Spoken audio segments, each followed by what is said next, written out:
ভোম্বল যেই অফিসে কাজ করে, অফিসের সবাই বলল, ভোম্বল তোমাদের বাড়ি একদিন আমরা সবাই যাব।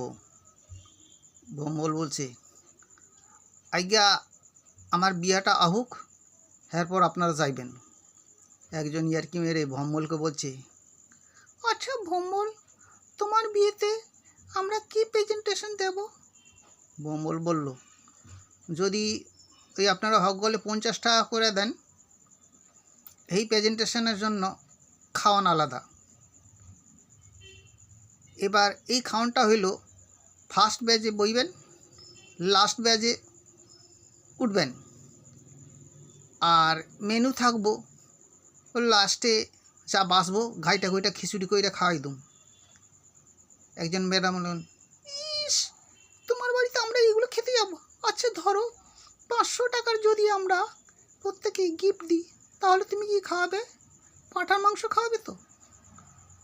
ভোম্বল বলছে, এটাও চিন্তা করতে হইব।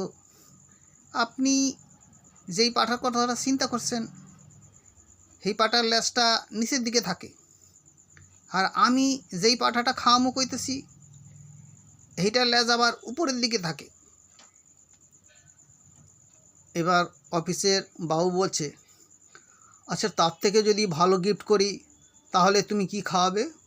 ভোম্বল বলল, এইটা স্যার আর কইতে লাগে, বিরিয়ানি তো খাওয়ামই, তবে ঘেউ ঘেউ পাঠা খাওয়ামো না, ভ্যা পাঠা খাওয়ামো।